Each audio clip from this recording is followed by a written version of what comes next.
Test case. Okay, thank all of you so much for coming to watch Annie's presentation on gardening today. It was a pleasure of mine to work with her this year on her senior project. She worked really hard. I don't know how many of you noticed kind of the changes in the garden along the way, and we're lucky enough to sample some of her hard work. Took a lot of great data, was such a wonderful worker on her own, and took what little guidance that I had was always really great about it. Yeah, and if you know Annie, you know she's just a wonderful person too. So give it up for Annie Reyes. She's going to tell us all about it. Okay, so the name of my project was my senior garden. I chose to maintain a garden for my senior project because I fell in love with nature and gardening. I wanted to do something with food and agriculture, but I wasn't sure what yet until I was given the opportunity to use the garden at Clifton. I set out to grow food and donated to Austin free fridges so people can have access to fresh food they wouldn't otherwise be able to access. And this garden came with a variety of challenges, but also some amazing things. How I started, it was more difficult than I thought it was going to be.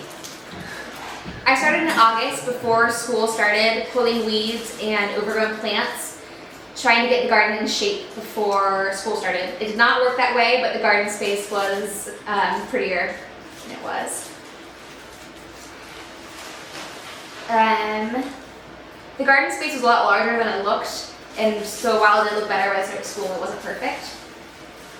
Step 2 was mending the soil, and I did this by adding mushrooms to the garden. I used spent mushroom blocks that local mushroom companies donated to me to cover the soil, and they're helpful in adding nutrients and suppressing weeds. I loaded the blocks into the back of my car, and it was kind of gross. Juices kept leaking all over the car, and I was really glad that I had the tarp down before doing it. And then for a month I was scared that I had mushrooms growing in my lungs because I didn't wear a mask while handling the mushrooms like I was supposed to. Thankfully I did not have mushrooms growing in my lungs. So. And step 3 was creating an outline. I downloaded an app where I could plan what goes where. The quality of this picture isn't very great, but I didn't want to pay for the premium download. So each of these squares is 1 square foot, so you can see the garden was actually a lot larger than it looks. There was a lot more space for things that I needed for this weird growing season, which I'll go into more later. Step 4 was planting new things, or the fun part. I started some seeds indoors and I direct seeded others. I also used transplants for these peppers. So that's what it looks like. Where did the food go? I worked with Austin Free Fridge to use the food to feed families that don't otherwise have access to fresh fruits and veggies. Their motto is feeding the community through mutual aid, solidarity, not charity. They have fridges and pantries all throughout Austin where people can pick up food whenever they need it. Most people donated prepared meals and sandwiches, but I added some fresh veggies and produce. These are some examples of what my donations looked like. You post on Instagram what you donated and what else is in the fridge, and then they repost it so that people who have Instagram can see new things being added in the fridge.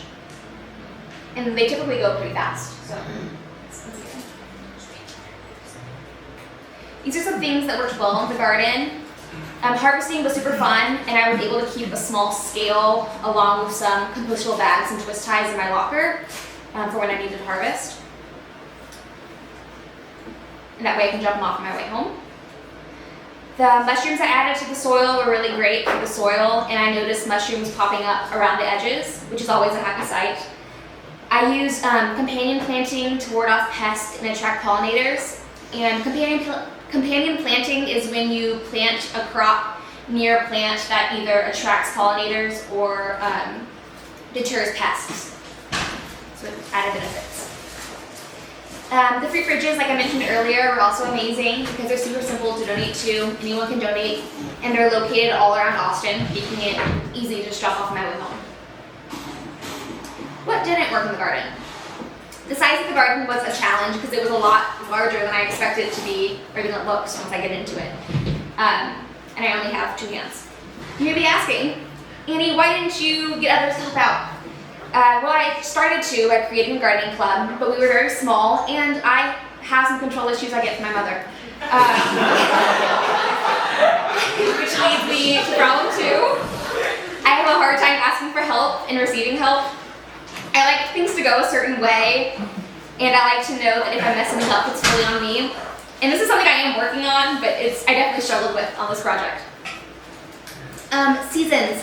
The school year is kind of a weird time to garden. In Texas, our big growing season is the transition from spring to summer, and then summer to fall, where it's kind of warm, but it's not like deathly hot either. And because of this, I missed a large season because I couldn't get things planted early enough for fall, and I also can't plant things right now for the summer. And because I don't think anyone will be harvesting over the summer, I didn't buy anything to plant because I feel like it's just going to die or crops will rot on the vine. This is kind of led me to my next issue, senioritis. I feel like a better term might be burnout. When the freeze took out my spring veggies, I wasn't able to think of much I could plant that would be producing by the end of the school year. I replanted a few things that could though. Harvest time was another issue. Once something is ripe, I have like a 1 to 2 day period to harvest it. So if I'm not checking on the garden every day, I can miss veggies. And this also got overwhelming and added to burnout. Some things I wanted to do but didn't get to. I wanted to plant some things for summer, as I mentioned, but I didn't see the point. And then as the year went on, gardening club kind of fell on the back burner, and I wasn't able to engage the community as much as I wanted to. I also wanted to do a bring your own dressing salad party with all of my lettuces and veggies, but with the freeze kind of took out a lot of the lettuces, so I didn't get to do that. And then numbers. Originally the plan was to weigh all of my produce and then present it to y'all in terms of like pounds and ounces. But it was hard for me to like reasonably do that because a head of lettuce weighs a lot less than like an eggplant. And so it didn't really make sense to put it in terms of weight. So I did measure it in back end, but I didn't present it to y'all. However, I will say we produce a lot of veggies, so it's good. What's the plan for the garden? I'm not fully sure what will come of the garden when I graduate, and I am actively looking for a student to take over if anyone's interested.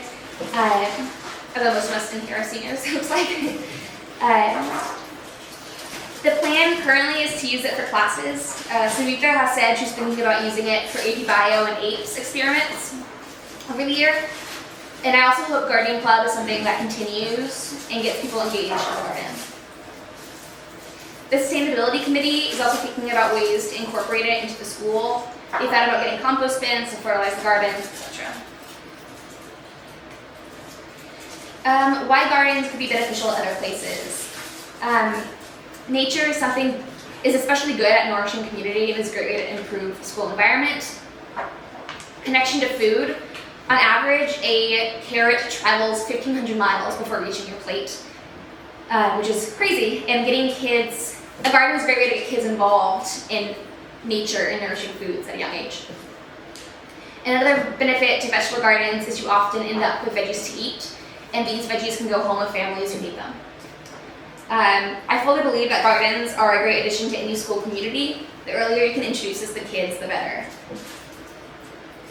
Where am I going with this? I plan at studying human nutrition and food systems and organic and sustainable agriculture at Washington State next fall.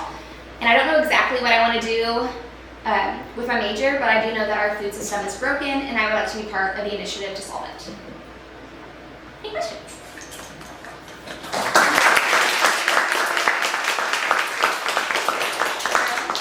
How did you know that the soil needed mushrooms? Well, I didn't know exactly what had been in the soil previously, and so mushrooms, they can't harm the soil, and so I just kind of chose that as a way to make sure that the soil had nutrients. Juliet, what's your favorite thing that you grow? I think the tomatoes and the peppers. We harvested a lot of green tomatoes because I wanted to take out the tomato plants to put new things in there, so we got a lot of green tomatoes. Adam? Did you look? I just sort of inherently think that like gardening is got to be good for your soul or something. But did you do any research into the connection between like mental health and sense of well-being and that activity? Is that in any way part of your Yeah. research? I didn't do a lot of research into that, but I know that it does. Like, there are studies that have shown that gardening helps with mental health that I've seen before. And yeah, that is Samuel?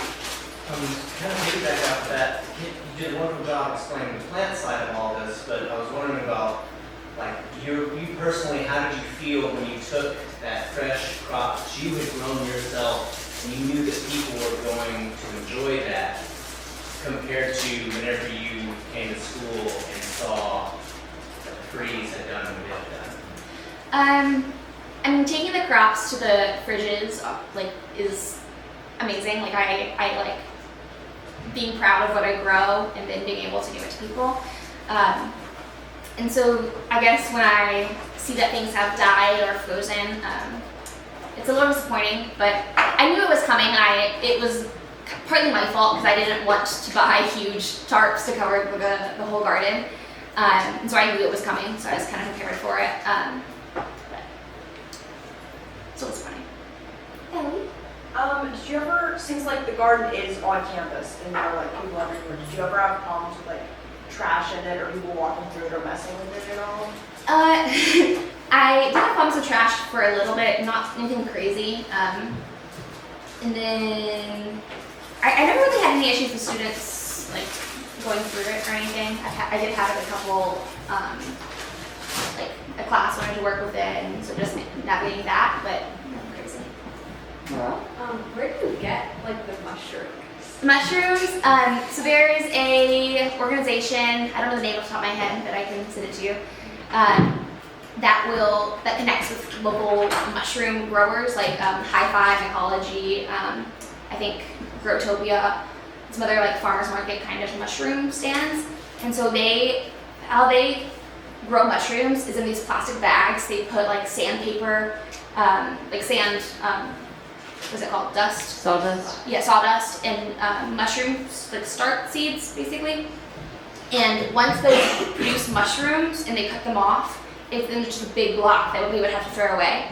And so a lot of times they will donate it to people who want them. So if you want them in bulk, you go volunteer with them for like an hour, and then you can take as many as you want. And so I did that. How big of a problem is it if you have mushrooms growing in your lungs? It's a big problem. Yeah. It's rare. It's rare. Okay. Weston? I guess my question was a follow-up question. Is that possible? Like, what does that? Yeah. How do you know you don't have it too? Yeah. I know I don't have it because I never noticed any problems, and you would notice them pretty Good heavily. to know. And it's an issue, like, if you are handling like, the amount of mushrooms that I was handling, which was like a lot in my car, in like a confined space like my car, the mushroom spores can like enter your nose or your mouth, like where you're breathing, and like travel to your lungs. And then your lungs is like a moist, like humid environment for those to grow. So And they'll just like. they'll just grow, yeah. How do you get them out? They have to perform surgery. Or I think it's either surgery or there's some like oral thing you can take depending on. Is it like legal if it's not treated? Yes. Great questions, guys. Johnny? And now that you've like made a garden sort of in this contained space that we have, if you could make a wish towards the future, what would you like to see at Griffin gardening wise throughout the campus? I think it could be really fun to do something similar to like Ridge Top, the school over there does. They do like community gardens that people can can help out in. I don't really know exactly, but I would like for it to be like a part of either, not necessarily mandatory curriculum, but getting the school more involved could be awesome. Kind of along those lines, I was wondering if you already have a way to sort of pass on the lessons you learned about what cross your when for the next, since you're meeting. Yeah, I didn't put anything together, but I'm happy to always communicate with people if they are interested in information. But I also, no one that I'm aware of is interested in taking over the garden or kind of being in charge of that. So, Do you think that could be something you put on alumni flyer as one of the services? as one of my what? Yeah, I guess. So that you can connect to other Griffin students that might need your help? Yeah, I can do that. Just an idea.